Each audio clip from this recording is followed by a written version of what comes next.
വാസ്തവവിരുദ്ധമായ കാര്യങ്ങൾ പരാമർശിക്കപ്പെട്ടു. ഞാൻ പാർട്ടി വിട്ടു എന്ന് അദ്ദേഹത്തോട് പറഞ്ഞതായിട്ടാണ്. അങ്ങനൊരു സംഭവമേ ഉണ്ടായിട്ടില്ല.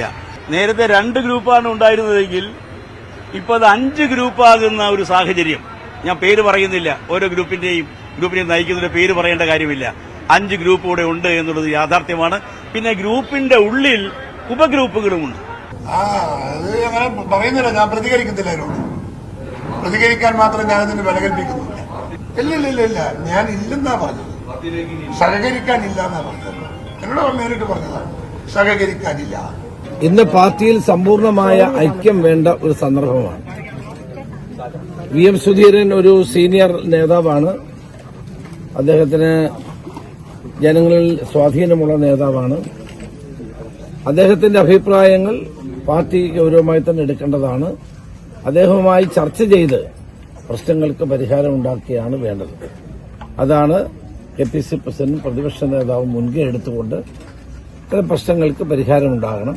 ഞാൻ പാർട്ടി പ്രവർത്തകരെ വേദനിപ്പിക്കുന്ന ഒരു പരാമർശവും ഒരു പ്രവൃത്തിയും ഞാൻ ചെയ്യില്ല. അതുകൊണ്ട് ആ കാര്യത്തിൽ എൻ്റെ ഒരു പരാമർശവും പ്രതീക്ഷിക്കേണ്ട.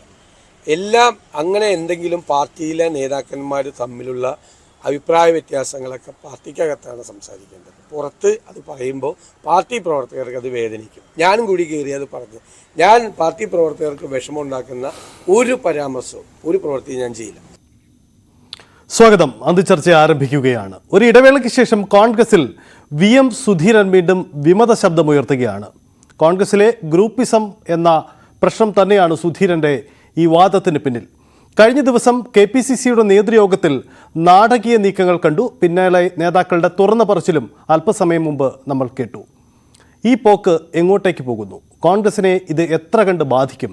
സുധീരൻ ലക്ഷ്യമിടുന്നത് എന്ത്? ഇതാണ് അന്തിച്ചർച്ച പരിശോധിക്കുന്നത്. എനിക്കൊപ്പം VV അരുണുണ്ട്, ഒപ്പം തന്നെ ഡാൻ കുര്യനുമുണ്ട്. അരുണ്, VM സുധീരൻ പലവട്ടം പല കാര്യങ്ങളും തുറന്നു പറഞ്ഞിട്ടുള്ള ആളാണ്. ഇപ്പോൾ ഒരു ഇടവേളയ്ക്ക് ശേഷം സുധീരൻ ഇങ്ങനെ തുറന്നു പറയുന്നത് സുധീറിന്റെ ലക്ഷ്യം എന്താണ്? കോൺഗ്രസിനെ അങ്ങ് നന്നാക്കി കളയാം എന്നൊരു തോന്നൽ കൊണ്ടാണോ അതോ മറ്റെന്തെങ്കിലും ലക്ഷ്യമിട്ടാണോ സുധീരൻ നീങ്ങുന്നത്? സഹിത്ത് സുധീരൻ ഇത് പറയാൻ തിരഞ്ഞെടുത്ത സമയം തന്നെ ഏറ്റവും പ്രധാനപ്പെട്ടത്. AICCയുടെ പുതിയ ജനറൽ സെക്രട്ടറി കേരളത്തിൽ ചുമതലയേറ്റെടുക്കുന്നു. ലോക്സഭാ തെരഞ്ഞെടുപ്പിന്റെ ഒരുക്കങ്ങളുടെ ഭാഗമായി നേതൃയോഗം വിളിക്കുന്നു. ഒറ്റക്കെട്ടായി നീങ്ങണമെന്ന ഒരു സന്ദേശം ആ യോഗത്തിൽ ഉയർന്നു വരുന്നു. ആ സമയത്താണ് ഇത്തരത്തിൽ VM സുധീരൻ ഇങ്ങനെ ഒരു സ്റ്റേറ്റ്മെൻറ്റ് നടത്തും. നമുക്കറിയാം, VM സുധീരൻ പലപ്പോഴും കാര്യങ്ങൾ തുറന്നു പറയേണ്ട കാര്യങ്ങൾ അദ്ദേഹം പ്രസിഡന്റായിരിക്കുന്ന സമയം ഒഴിച്ചാൽ പലപ്പോഴും പണ്ട് മുതൽ അദ്ദേഹത്തിന് രാഷ്ട്രീയ രീതി അതാണ്, ശൈലി അതാണ്. പറയേണ്ട കാര്യങ്ങൾ പറയും. തിരുത്തൽ ശക്തിയായി ഒരു ഘട്ടത്തിൽ VM സുധീരനെ കണ്ടു. ആദർശവാനായ നേതാവ്. ഒരുപക്ഷെ AK ആന്റണിക്ക് ശേഷം അത്തരമൊരു പരിവേഷം കുറച്ചാളുകളെങ്കിലും ചാർത്തിരിക്കുന്ന നേതാവാണ് VM സുധീരൻ. ആ സുധീരൻ കഴിഞ്ഞ കുറേ നാളുകളായി മൗനത്തിലായിരുന്നു. K സുധാകരൻ്റെ കമ്മിറ്റി നിലവിൽ വന്ന ശേഷം, K സുധാകരൻ അധ്യക്ഷനായ ശേഷം VM സുധീരൻ പലപ്പോഴല്ല അദ്ദേഹം ഒരു കമ്മിറ്റിയിൽ നിന്ന് പങ്കെടുത്തു എന്ന് തോന്നുന്നു. അതിനപ്പുറത്തേക്ക് രാഷ്ട്രീയ സമിതിയിൽ പോലും പങ്കെടുക്കാത്ത, ഒരു തരത്തിലും അഭിപ്രായം പറയാത്ത, ഈ കഴിഞ്ഞ ഒരു മാസത്തിനകത്താണ് സുധീരൻ പലപ്പോഴും വാർത്താ സമ്മേളനങ്ങളിൽ കൊച്ചിയിൽ വിളിക്കുന്നു, തിരുവനന്തപുരത്ത് മാധ്യമങ്ങളെ കാണുന്നു. അങ്ങനെയൊക്കെ വീണ്ടും ഒരു സജീവതയിലേക്ക് VM സുധീരൻ വരുന്നത്. അദ്ദേഹത്തിൻ്റെ ലക്ഷ്യം ഒരുപക്ഷെ വിസ്മൃതിയിലായിപ്പോൾ. സുധീരൻ എന്നൊരു നേതാവ് തന്നെ കഴിഞ്ഞ കുറേ മാസങ്ങളായി കേരള രാഷ്ട്രീയത്തിൽ വിസ്മൃതിയിലായിപ്പോയി എന്ന് പറയേണ്ടി വരും. അദ്ദേഹത്തിൻ്റെ വളരെ പ്രധാനപ്പെട്ട പല സംഭവങ്ങളും കേരളത്തിലുണ്ടാകുന്നു. അപ്പോഴൊന്നും മിണ്ടാതെ സുധീരൻ സ്വാഭാവികമായി ഒരു തെരഞ്ഞെടുപ്പ് കാലത്ത് വരുമ്പോൾ ഒന്നുകിൽ അദ്ദേഹം വീണ്ടും ചില ലക്ഷ്യങ്ങൾ അദ്ദേഹത്തിനുണ്ട്. അത് പാർലമെന്ററി വ്യാമോഹമായിരിക്കാം. അത്തരം കാര്യങ്ങൾക്ക് അദ്ദേഹത്തിന് പക്ഷേ കിട്ടില്ലെന്ന് പറയുന്നവരുമുണ്ട്. അപ്പുറത്തേക്ക് ഒരു ശ്രദ്ധയിൽ താൻ വരണം എന്ന് ആഗ്രഹിക്കുന്ന ഒരു കാര്യം സുധീരന്റെ ഭാഗത്തുണ്ടായി. ഒന്നുകിൽ അദ്ദേഹം അങ്ങനെ വന്നതാകാം, അല്ലെങ്കിൽ മറ്റാർക്കോ വേണ്ടി VM സുധീരൻ പറയുന്നത്. ഡാൻ, ഈ യഥാർത്ഥത്തിൽ സുധീരൻ പറയുന്നത് പോലെ അത്ര കണ്ട് ഗ്രൂപ്പ് പോലെ കോൺഗ്രസിൽ ഉണ്ടായിട്ടുണ്ടോ? കാരണം സുധീരൻ KPCC പ്രസിഡന്റ് ആയിരുന്നപ്പോൾ നമ്മൾ കണ്ടതാണ് AI ഗ്രൂപ്പുകളുടെ ഒരു പ്രബല കാലമാണ്. അതിനപ്പുറത്തേക്ക് വന്നപ്പോൾ ഇപ്പോൾ 5-6 ഗ്രൂപ്പുമാണ്, ഉപഗ്രൂപ്പുമുണ്ട് എന്നാണ് അദ്ദേഹം പറയുന്നത്. അദ്ദേഹം മുമ്പ് ആരോപിച്ചിട്ടുണ്ട്. യഥാർത്ഥത്തിൽ അത്ര കണ്ട് രൂക്ഷമാണോ കോൺഗ്രസിലെ ഗ്രൂപ്പ് സമവാക്യങ്ങളും ഗ്രൂപ്പ് പോരും? അങ്ങനെ ഉണ്ടായിട്ടുണ്ടോ ഡാൻ? സൈദ്, 2021 നിയമസഭാ തെരഞ്ഞെടുപ്പിൽ തുടർച്ചയായി 2ാം തവണയും പ്രതിപക്ഷത്തേക്ക് കോൺഗ്രസിന് UDF ഒതുങ്ങേണ്ടി വന്നതിന് പിന്നാലെയാണ് ഈ ഗ്രൂപ്പുകൾ അല്ലെങ്കിൽ കേരളത്തിൽ ഏറെക്കാലം ഏതാണ്ട് 10-17 വർഷത്തോളം 2 നേതാക്കളുടെ കീഴിൽ മാത്രം പ്രവർത്തിച്ചിരുന്ന രമേശ് ചെന്നിത്തല, ഉമ്മൻചാണ്ടി, അച്യുതണ്ട് അതങ്ങ് അപ്പാടെ മാറിമറിയുകയായിരുന്നു. പിന്നീട് അദ്ദേഹം പറഞ്ഞതുപോലെ 4-5 ഗ്രൂപ്പുകൾ, രമേശ് ചെന്നിത്തലയ്ക്കും ഉമ്മൻചാണ്ടിക്കും പിന്നാലെ KC വേണുഗോപാലിനെ അനുകൂലിക്കുന്ന വിഭാഗം, VD സതീശനെ അനുകൂലിക്കുന്ന വിഭാഗം, K സുധാകരനെ അനുകൂലിക്കുന്ന വിഭാഗം, ഇങ്ങനെ പലതരത്തിലുള്ള ഫ്രാക്ഷനുകൾ കോൺഗ്രസിനുള്ളിൽ തന്നെ രൂപപ്പെടുകയായിരുന്നു. പക്ഷേ അത്തരത്തിലുള്ള നീക്കങ്ങൾക്കെതിരെ കത്തുകളുടെ രൂപത്തിൽ നേരത്തെ തന്നെ VM സുധീരൻ സോണിയാഗാന്ധിക്ക് അടക്കം 2 വർഷം മുമ്പ് ഇതുമായി ബന്ധപ്പെട്ട കത്തയച്ചിരുന്നു.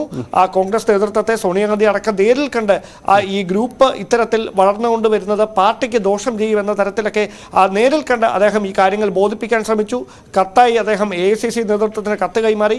KPCC നേതൃത്വവുമായി അടക്കം അദ്ദേഹം ചർച്ച ചെയ്തു. പക്ഷേ പെട്ടെന്നുണ്ടായ ഈ പ്രകോപനത്തിലേക്ക് VM സുധീരനെ നയിച്ചിരിക്കുന്ന കാര്യം കഴിഞ്ഞ ദിവസം ഈ KPCC നേതൃയോഗത്തിനിടയിൽ മാധ്യമപ്രവർത്തകർ K സുധാകരൻ VM സുധീരന്റെ അഭിപ്രായ പ്രകടനങ്ങൾക്ക് എന്തുകൊണ്ട് വില കൽപ്പിക്കുന്നില്ല എന്ന തരത്തിൽ നടത്തിയ ചോദ്യങ്ങളോട് K സുധാകരൻ നടത്തിയ പ്രതികരണം അതാണ് VM സുധീരനെ ചൊടിപ്പിച്ചത്. അതായത് വളരെ ലാഘവത്തോടെ KPCC അധ്യക്ഷൻ VM സുധീരൻ അതൊന്നും കാര്യമാക്കിയില്ല. സുധീരനെ കേൾക്കുന്നില്ല എന്ന് അദ്ദേഹത്തിന് പരാതിയുണ്ട്. യഥാർത്ഥത്തിൽ ഈ സുധീരൻ ഉന്നയിക്കുന്ന തരത്തിലേക്കുള്ള ഒരു ഗ്രൂപ്പ് പ്രതിസന്ധി കോൺഗ്രസിനകത്ത് ഇപ്പോൾ ഉണ്ടാവുന്നുണ്ടോ? കാരണം പാർട്ടിയിലും പാർലമെന്ററി പാർട്ടിയിലും 2 പുതിയ നേതൃതലത്തിലുള്ള ആളുകളാണല്ലോ വന്നിരിക്കുന്നത്. തീർച്ചയായിട്ടും അത് നിലനിൽക്കുമ്പോൾ തന്നെ അങ്ങനെ പുതിയ നേതൃത്വം കേരളത്തിലും അല്ലെങ്കിൽ കേരളത്തിലും ദേശീയ നേതൃത്വത്തിലും അടക്കം അങ്ങനെ മാറ്റങ്ങൾ കൊണ്ടുവരാൻ ശ്രമിക്കുന്നു. അവിടെ വിവിധ ഗ്രൂപ്പുകളുടെ കീഴിലേക്ക് നേതാക്കൾ ഒന്നടങ്കം മാറുന്ന സാഹചര്യമുണ്ട്. അവരാരും പക്ഷേ ഈ അസംതൃപ്തി പങ്കുവെക്കുന്നില്ല എന്നതാണ് ഏറ്റവും ശ്രദ്ധേയമായിട്ടുള്ള കാര്യം.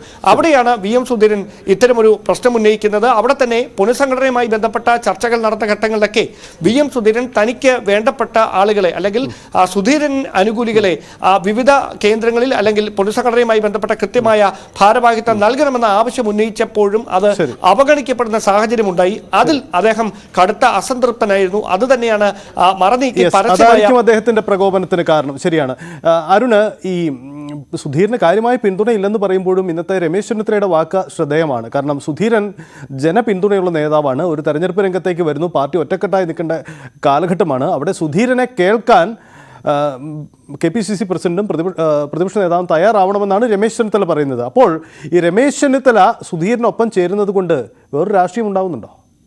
ഞാൻ പറഞ്ഞു വന്നു മറ്റാർക്കോ വേണ്ടി സുധീരൻ പറഞ്ഞു എന്നതുകൊണ്ട് ഉദ്ദേശിച്ച സ്വാഭാവികമായും KPCCയിൽ കോൺഗ്രസ് നേതൃത്വത്തിൽ അസംതൃപ്തരായ വലിയൊരു വിഭാഗമുണ്ട്. ഒരുപക്ഷെ K സുധാകരനൊപ്പം നിൽക്കുന്നവർ, VD സതീശനൊപ്പം നിൽക്കുന്നവർ, അല്ലെങ്കിൽ നേതാക്കൾ, അതിനപ്പുറത്തേക്ക് പലരും, പല പ്രമുഖ സീനിയർ നേതാക്കൾ ഉൾപ്പെടെ പലരും അസംതൃപ്തരാണ്. അവരുടെ ഒരു നാവായി, അവരുടെ ഒരു വക്താവായി VM സുധീരനെ കാണാനാണ് ഞാൻ ഈ ഘട്ടത്തിൽ ആഗ്രഹിക്കുന്നത്. പ്രത്യേകിച്ച് രമേശ് ചെന്നിത്തലയുടെ ഒരു സ്റ്റേറ്റ്മെന്റ്, സുധീരന്റെ ഇപ്പോഴത്തെ പൊടുന്ന രംഗപ്രവേശം തികച്ചും യാദൃച്ഛികമല്ല.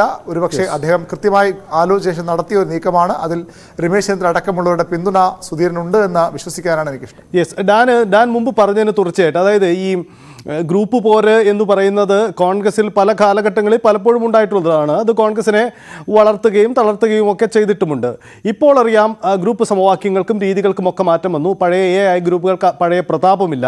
അങ്ങനെയെങ്കിൽ സുധീരൻ അങ്ങ് മുന്നോട്ട് വെക്കുന്ന പരാതിയിൽ ഇനി സുധീരൻ അരുൺ സൂചിപ്പിച്ച പോലെ മറ്റാർക്കോ വേണ്ടി കളിക്കുന്നതാണെങ്കിലും അല്ലെങ്കിലും എന്തായാലും സുധീരൻ്റെ പരാതി അങ്ങ് ഏറ്റെടുത്തുകൊണ്ട് ഞങ്ങളും പിന്നിൽ നിൽക്കുന്നുണ്ട് എന്നൊരു സൂചനയുമായി മുന്നോട്ട് പോവാൻ ഇപ്പോൾ രമേശ് ചെന്നിത്തല മറ്റു ചില നേതാക്കളും വരുമോ? അങ്ങനെ കരുതണോ? ഒരു പക്ഷേ മറിച്ച് സംഭവിക്കാനാണ് സാധ്യത. കാരണം ഇതുവരെ പ്രത്യക്ഷമായി VM സുധീരൻ നടത്തിയ ഈ പ്രതികരണത്തോട് വിമർശിച്ചുകൊണ്ടോ അനുകൂലിച്ചുകൊണ്ടോ നേതാക്കളാരും, രമേശ് ചെന്നിത്തല ഒഴികെ മറ്റാരും രംഗത്ത് വന്ന ഒരു സാഹചര്യമില്ല. പക്ഷേ ഇനി ഒരു പക്ഷേ അതായിരിക്കില്ല സാഹചര്യം. കാരണം സുധീരൻ വളരെ ആസൂത്രിതമായാണ് ഇത്തരത്തിലൊരു പരാമർശം നടത്തിയത് എന്നാണ് നേതാക്കളുടെ എല്ലാം അഭിപ്രായം. അവിടെ എല്ലാവരും എടുത്തു പറയുന്ന കാര്യം, മിനിഞ്ഞാന്ന് KPCC നേതൃയോഗത്തിൽ പരസ്യ പ്രതികരണങ്ങൾ നടത്തി പാർട്ടിക്ക് അവമതിപ്പുണ്ടാക്കരുത് എന്ന് ദീപാദാസ് മുൻഷി തന്നെ കൃത്യമായി നിർദ്ദേശം നൽകി. ഒരു ദിവസം പിന്നിടുമ്പോഴാണ് VM സുധീരൻ ഇങ്ങനെ ഒരു പരാമർശം നടത്തിയിരിക്കുന്നത്. അത് പാർട്ടിയെ ഡിഫൻസിലാക്കുന്ന നീക്കമായി സുധീരന്റെ ഭാഗത്തു നിന്നുണ്ടായത്. അത് അംഗീകരിക്കാനാവില്ല എന്ന കാര്യം ദേശീയ നേതൃത്വത്തെ ഒരു വിഭാഗം നേതാക്കൾ അറിയിച്ചിട്ടുണ്ട് ഇന്നലെ തന്നെ. അതിനിടയിലാണ് വീണ്ടും ഇത്തരം ചർച്ചകൾ സജീവമാകുന്നത്. സുധീരൻ ആർക്ക് വേണ്ടിയാണ് ഇങ്ങനെ സംസാരിച്ചത് എന്ന കാര്യം. എന്തായാലും ഒരു കാര്യം ഉറപ്പാണ്, VM സുധീരൻ അദ്ദേഹത്തിന്റെ നിലപാട് ഇങ്ങനെ പറയുമ്പോഴും അദ്ദേഹത്തോട് പ്രതികരിക്കേണ്ടവർ പ്രതികരിക്കാതിരിക്കുന്നത് തന്നെ ഒരു സന്ദേശമാണ്. സുധീരൻ സംസ്ഥാന രാഷ്ട്രീയത്തിൽ, കോൺഗ്രസ് രാഷ്ട്രീയത്തിൽ സൈഡ് ലൈൻ ചെയ്യപ്പെടുന്ന ഒരു ചോദ്യവും കൂടി ഈ ഘട്ടത്തിൽ ഉയർന്നു വരികയാണ്. എന്തായാലും എനിക്കും തോന്നുന്നത് ഒരുപക്ഷെ സുധീരൻ ചില കാര്യങ്ങൾ പറയുന്നു, അത് തുറന്നു പറയുന്നുണ്ട്, ഒരു ഇടവേളയ്ക്ക് ശേഷം അദ്ദേഹം വീണ്ടും പറയുന്നു. പക്ഷേ ഞാൻ മുന്നിൽ കാണാൻ കഴിയുന്ന എനിക്ക് തോന്നുന്ന ഒരു രാഷ്ട്രീയ നീക്കം ഈ സുധീരൻ്റെ പരാതിയെ പിൻപറ്റി ചില നീക്കങ്ങൾക്ക് സാധ്യതയുണ്ട്. അതിപ്പോൾ രമേശ് ചെന്നിത്തല നേരിട്ടല്ലെങ്കിൽ കൂടിയും ചില പ്രശ്നങ്ങളുണ്ട് എന്ന കാര്യം സമർത്ഥിക്കുകയാണ്.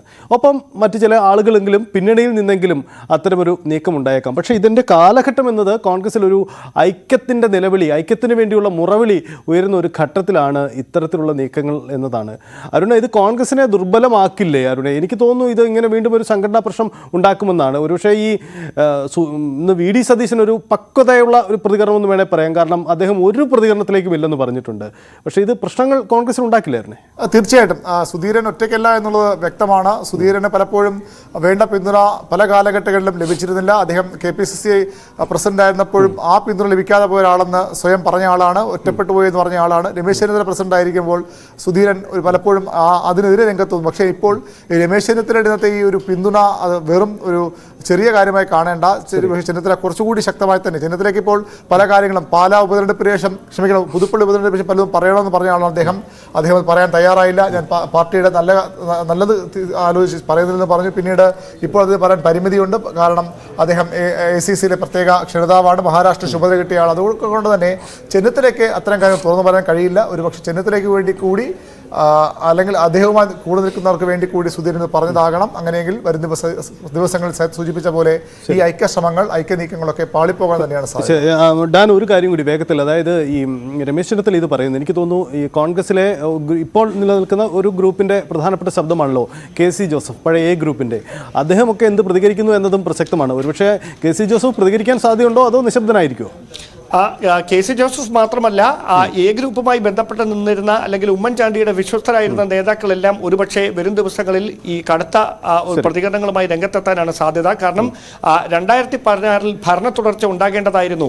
അതിന് വിലങ്ങ് വെച്ചത്, അല്ലെങ്കിൽ സർക്കാർ UDF സർക്കാർ ഭരിക്കുന്ന കാലത്ത് തന്നെ KPCC അധ്യക്ഷൻ പ്രതിപക്ഷ നേതാവിന്റെ റോളിലേക്ക് മാറി എന്ന തരത്തിലുള്ള വിമർശനങ്ങളൊക്കെ അന്ന് നേതാക്കളുടെ ഭാഗത്തുനിന്നുണ്ടായതാണ്. അത് വീണ്ടും പൊടിതട്ടി ഉയരാൻ തന്നെയാണ് സാധ്യത. അതിനിടയിലാണ് ഈ പ്രശ്നങ്ങൾ പരിഹരിക്കുന്നതിന് വേണ്ടി ഒരു വിഭാഗം നീക്കങ്ങൾ നടത്തിക്കൊണ്ടിരിക്കുന്നു. എന്തായാലും ഒരു കാര്യം വ്യക്തമാണ്, സുധീരന്റെ പരാതി അത് കോൺഗ്രസിൽ മറ്റു ചില കേന്ദ്രങ്ങൾ ഏറ്റെടുത്തേക്കാം. അങ്ങനെയെങ്കിൽ കോൺഗ്രസിൽ ഒരു പ്രതിസന്ധിയായി മാറിയേക്കാം. പക്ഷേ അത് അത്തരം പ്രതിസന്ധി ഉണ്ടാവാതിരിക്കാനുള്ള ജാഗ്രത പൊതുവിൽ നേതൃതലത്തിൽ ഉണ്ടാവുന്നുണ്ട്. വരും ദിവസങ്ങളിലെ നീക്കങ്ങളും പ്രധാനപ്പെട്ടതാണ്. ഐക്യത്തിന് വേണ്ടിയുള്ള ശബ്ദം ഉയരുമ്പോഴാണ് ഇത്തരം വിമത നീക്കങ്ങൾ എന്നതാണ് കോൺഗ്രസിൽ ശ്രദ്ധേയമായ കാര്യം. അന്തിചർച്ച പൂർണ്ണമാവുന്നു. നമസ്കാരം.